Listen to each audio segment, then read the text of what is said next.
வணக்கம். திசைகளின் 10 மணி செய்திகள். Era FM வானொலி உரிமத்தை ஏன் இடைநீக்கம் செய்யக்கூடாது? காரணம் கோரும் கடிதத்தை அனுப்பியது எம்சி. தைப்பூச காவடியாட்டத்தை கேலி செய்யும் வகையில் நடனமாடி இந்துக்களின் மனதை புண்படுத்தியிருக்கும் தனது அறிவிப்பாளர்களின் பொறுப்பற்ற செயலினால் ஏரா எஃப்எம் தனியார் மலாய் வானொலி நிலையத்தின் உரிமத்தை ஏன் இடைநீக்கம் செய்யக்கூடாது என்று மலேசிய தொடர்பு மற்றும் பல்லூடக ஆணையமான எம்சி இன்று காரணம் கோரும் கடிதத்தை அனுப்பியுள்ளது. அந்த தனியார் வானொலி நிலையத்தின் உரிமத்தை இடைநீக்கம் செய்வதற்கான தனது நோக்கத்தை வெளிப்படுத்தி எம்சி ஆணையம் அந்த காரணம் கோரும் கடிதத்தை ஏரா எஃப்எம்மிடம் வழங்கியுள்ளது. தாங்கள் முன்வைத்துள்ள கேள்விக்கு 30 நாட்களுக்குள் உரிய விளக்கத்தை வழங்க அந்த தனியார் வானொலி நிலையம் தவறுமானால் எம்சி கடுமையான மற்றும் தீர்க்கமான முடிவை எடுக்க நேரிடும் என்று அந்த எச்சரிக்கை கடிதத்தில் குறிப்பிட்டுள்ளது. எந்த ஒரு முடிவும் எடுப்பதற்கு முன்னதாக அந்த வானொலியின் உரிமத்தை பெற்றுள்ளவர்கள் தங்களின் விளக்கத்தை வழங்குவதற்கு 30 நாள் கால அவகாசம் வழங்கப்பட்டுள்ளதாக அது குறிப்பிட்டுள்ளது. அதேவேளையில் தைப்பூச காவடி ஆட்டத்தை இழிவுபடுத்தும் சர்ச்சைக்குரிய காணொளி அந்த வானொலி நிலையத்தின் டிக்டாக் கணக்கில் பதிவேற்றம் செய்யப்பட்டது தொடர்பில் துணை பப்ளிக் ப்ராசிக்யூட்டர் அலுவலகத்தில் ஓர் அறிக்கை சமர்ப்பிக்கப்படும் என்று அந்த ஆணையம் இன்று அறிவித்துள்ளது. தவிர ஏரா எஃப்எம்ஐ வழிநடத்தும் பிரதான நிறுவனமான எஸ்ட்ரோ நிர்வாகத்திற்கும் ஒரு நோட்டீஸை எம்சி ஆணையம் நேற்று அனுப்பியுள்ளது. நாடாளுமன்றத்தில் திருத்தப்பட்ட சட்டத்தின் கீழ் ஒலிபரப்பிற்கு வழங்கப்பட்ட உரிமம் தவறாக பயன்படுத்தப்படுமானால் அதன் உரிமத்தை முடக்குவதற்கும் சட்ட நடவடிக்கை எடுப்பதற்கும் 1998 ஆண்டு தகவல் தொடர்பு மற்றும் பல்லூடக சட்டம் எம்சி ஆணையத்திற்கு உச்ச அதிகாரத்தை வழங்கியிருப்பதையும் அந்த கடிதத்தில் சுட்டிக்காட்டப்பட்டுள்ளது. தைப்பூச வேல்வேல் முழக்கத்தை கேலி செய்து நடனமாடிய ஏரா எஃப்எம் மலாய் வானொலியின் 3 அறிவிப்பாளர்கள் உட்பட 6 இன்று புக்கிட் அமான் போலீஸ் தலைமையகத்தின் விசாரணைக்கு ஆளாகியுள்ளனர். அந்த 6 எதிரான விசாரணை அறிக்கை விரைவில் சட்டத்துறை அலுவலகத்தில் சமர்ப்பிக்கப்படும் என்று போலீஸ் படைத்தலைவர் தான் ஸ்ரீ ரசருடின் ஹுசைன் தெரிவித்துள்ளார். நகைச்சுவை என்ற பெயரில் சமயம் சார்ந்த அம்சங்களை கேலி செய்ததாக கூறப்படும் அந்த 3 அறிவிப்பாளர்கள் உட்பட 6 எதிரான விசாரணை அறிக்கைகள் தற்போது முறைப்படுத்தப்பட்டு வருவதாக தான் ஸ்ரீ ரசருடின் விளக்கினார். அந்த 6 புக்கிட் அமான் போலீஸ் தலைமையகத்திற்கு வரவழைக்கப்பட்டு அவர்களிடம் வாக்குமூலம் பதிவு செய்யப்பட்டு விட்டதாக இன்று மாலையில் வெளியிட்டுள்ள ஒரு அறிக்கையில் ஐஜிபி குறிப்பிட்டுள்ளார். இதனிடையே புக்கிட் அமான் விசாரணை முடிவடைந்ததும் அந்த 3 பிரபல அறிவிப்பாளர்கள் ஊடகவியலாளர்களின் கண்களில் படாமல் தாங்கள் வந்த வெல்ஃபயர் வாகனத்தின் மூலம் சந்தடியின்றி புறப்பட்டு சென்று விட்டதாக புக்கிட் அமான் தலைமையகத்திற்கு வெளியே காணப்பட்ட செய்தியாளர்கள் தெரிவித்தனர். வரும் மே மாதம் நடைபெறவிருக்கும் PKR கட்சியின் உயர்மட்ட பதவிகளுக்கான தேர்தலில் கட்சியின் மகளிர் பிரிவு தலைவி பதவியை தற்காத்துக் கொள்ள மீண்டும் போட்டியிடப் போவதாக கல்வி அமைச்சர் ஃபர்லினா சிடேக் அறிவித்துள்ளார். கட்சியின் மகளிர் பிரிவு தலைவி பதவியை தற்காத்துக் கொள்ள மீண்டும் போட்டியிடுவதற்கு தாம் எடுத்துள்ள முடிவானது வரும் 16வது பொதுத் தேர்தலை முன்னெடுப்பதற்கு கட்சி மேற்கொள்ளும் போராட்டத்திற்கு பெரும் துணையாக இருக்கும் என்று ஃபர்லினா சிடேக் இன்று தனது முகநூலில் வெளியிட்டுள்ள செய்தியில் குறிப்பிட்டுள்ளார். அந்நிய தொழிலாளர் சம்பந்தப்பட்ட ஏஜென்ட் ஒருவரிடம் 20,000 லஞ்சம் பெற்றதாக கூறப்படும் மலேசிய கினி நிருபர் பி நந்தகுமார் கைது நடவடிக்கை தொடர்பில் 6 பேரிடம் விசாரணை நடத்தப்பட்டுள்ளதாக மலேசிய ஊழல் தடுப்பு ஆணையத்தின் தலைமை ஆணையர் தான் ஸ்ரீ அசம்பாக்கி தெரிவித்துள்ளார். இந்த 6 பேரை தவிர மேலும் 2 விசாரணை செய்வதற்கு SPRM விரைவில் அழைப்பாணை அனுப்பும் என்று தான் ஸ்ரீ அசம்பாக்கி இன்று வெளியிட்டுள்ள ஒரு அறிக்கையில் தெரிவித்துள்ளார். 2009 ஆண்டு SPRM சட்டத்தின் கீழ் இவ்விவகாரம் தற்போது விசாரணை செய்யப்பட்டு வருகிறது.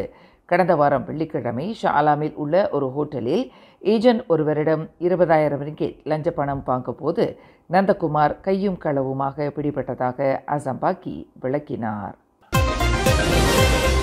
அமெரிக்காவுடனான உறவில் மலேசியா மிக கவனமாக இருக்க வேண்டும் என்று முன்னாள் பிரதமர் துன் மகாதிர் முகமது கேட்டுக்கொண்டார். அண்மையில் வெள்ளை மாளிகையில் நடந்த சந்திப்பில் உக்ரைன் அதிபர் வோலடிமிர் ஜெலன்ஸ்கியை அமெரிக்க அதிபர் டொனால்ட் ட்ரம்ப் விமர்சித்த விதம் உலக வல்லரசாக விளங்கும் அமெரிக்காவின் ராஜதந்திர உறவில் உள்ள குறைபாடுகளை வெளிப்படுத்தியுள்ளது என்று துன் மகாதிர் குறிப்பிட்டார்.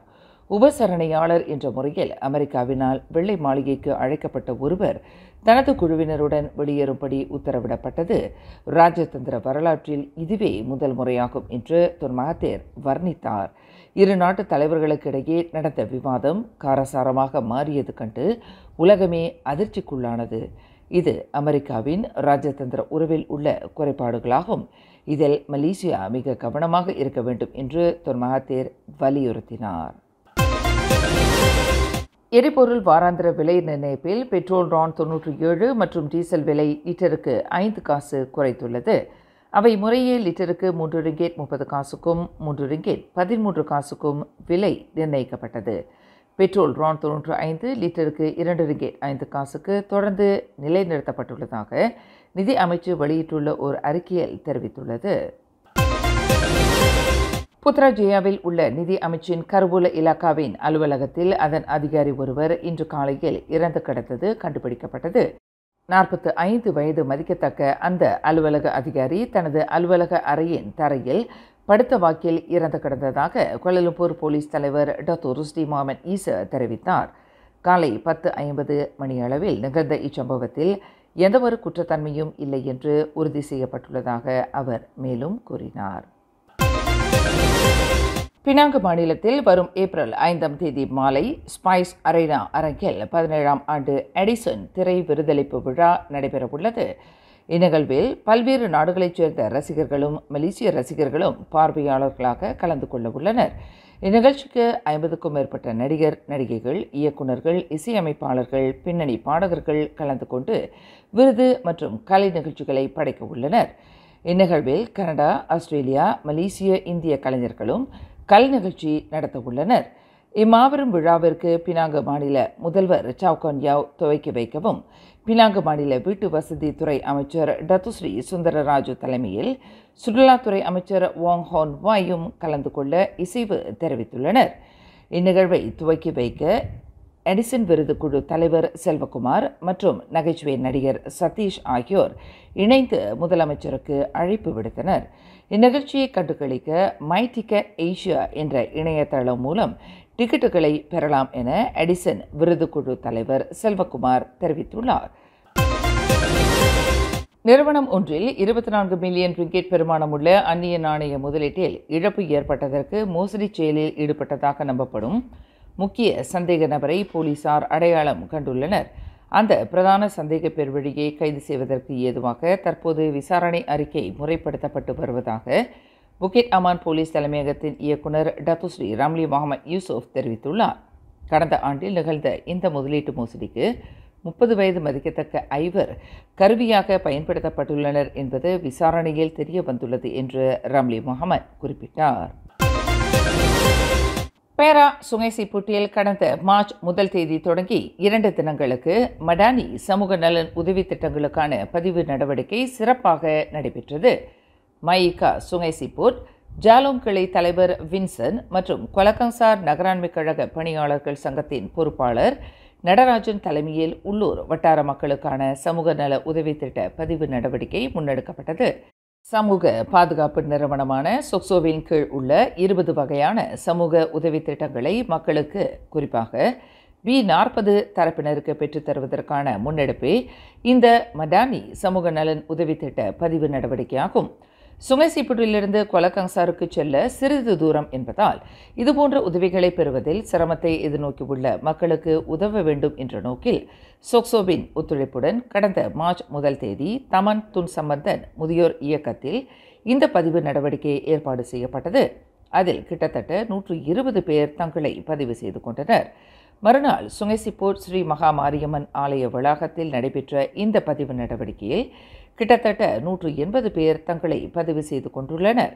ஆக சொக்சோ ஏற்பாடு செய்து கொடுத்த இந்த 2 இடங்களிலும் கிட்டத்தட்ட 300 பேர் சமூக நல உதவிகளை பெறுவதற்கு தங்களை பதிவு செய்து கொண்டுள்ளதாக ஏற்பாட்டுக்குழு பொறுப்பாளரான நடராஜன் விவரித்தார். இது மூலிமா நாங்கள் மக்களுக்கு என்ன தெரியப்படுத்த விரும்புகிறோம்னா, இது B40 உள்ளவங்களுக்கு கொடுக்குறாங்க. இது நம்ம பங்காரா கூட தொடர்பு கொண்டப்போ அவங்க சொல்கிறாங்க, நம்பவங்க சொக்சோ ஆஃபீஸுக்கு போகிறாங்க, அங்கே சொக்சோ கிடைக்கலனே அதுக்கு கீழே பஜிக்கான்னு சொல்லி ஒரு அமைப்பு இருக்குது. அதை அவங்க தொடர்பு கொள்ள மாட்டுறாங்க. தொடர்பு கொண்டாலும் அந்த போராங்கலாம் ஃபார்ம்லாம் எடுத்துகிட்டு வராங்க. ஒன்றுக்கு 3-4 ஃபார்ம் எடுத்துகிட்டு வராங்க. அதை வந்து திருப்பி ஃபில்அப் பண்ணி கொண்டு போய் கொடுக்குறதில்ல. இதை வந்து அதிகாரிகளே எங்கள்கிட்ட சொன்னது. அதனால தான் அந்த அதிகாரிங்க எங்கிட்ட என்ன சொன்னாங்கன்னா, இந்த மாதிரி அமைப்புங்க நீங்கள் வந்து இதை பொறுப்பு எடுத்து செஞ்சு இதை வந்து நீங்கள் கொண்டாந்து சப்மிட் பண்ணிங்கன்னா நிறைய உதவிங்க இருக்குது. இது வந்து மக்களுக்கு தெரிய மாட்டுது. ஏன்னா இது வந்து குறிப்பிட்டு B40க்கு தான் கொடுக்குறாங்க. இது வந்து மக்களுக்கு தெரிய மாட்டுது. ஏன்னா நாங்கள் இருக்கிற சுங்கைசிப்போட்டு வந்து உள்ளூர் கிராமம். ஸோ போக்குவரத்து உங்களுக்கு தெரியும், இங்கேருந்து கோலாங்கஸ்டருக்கு 1/2 மணி நேரம் பிடிக்கும். அதனால் வந்து இந்த மக்கள் வந்து போகிற சிரமப்பட்டுக்கிட்டு கொடுக்க மாட்டாங்க. அதனால தான் எங்களை போல் இயக்கங்கள் இதை எடுத்து முன்னெடுத்து இன்றைக்கி நீங்கள் பார்த்தீங்கன்னா கிட்டத்தட்ட 300 ஃபார்முக்கு மேலே நம்மக்கிட்ட இருக்குது. அதை கொண்டு போய் நம்ம கோலாங்கஸ்டர் மாவட்டத்தில் கொடுத்தோமா அவங்க அதை ஒரு பரிசீலனை பண்ணி அதுக்கான நல்ல ஒரு முடிவு கொடுப்பாங்க. இந்த உதவி திட்டத்தில் தன்னை பதிவு செய்து கொண்டுள்ள சுங்கைசிப்பூட்டைச் சேர்ந்த பெரியவர் துரைராஜு விவரிக்கையில், தனக்கு தேவையான சில உதவிகளை குறிப்பாக பொருள் அல்லது பண வடிவில் எதிர்பார்த்து இந்த உதவிகளுக்கு விண்ணப்பித்திருப்பதாக குறிப்பிட்டார். நான் இங்கு நடைபெற்று கொண்டிருக்கின்ற இந்த சொத்து உதவி திட்டத்துக்காக வந்திருக்கின்றேன். இங்கு மனு கொடுத்தார்கள். அந்த மனுவை எழுதி அவர்களோடு ஒப்படைத்திருக்கின்றோம். ஒரு சில உதவிகள் எங்களுக்கு தேவையான பொருட்களோ அல்லது ஒரு சில பணங்களோ தேவை.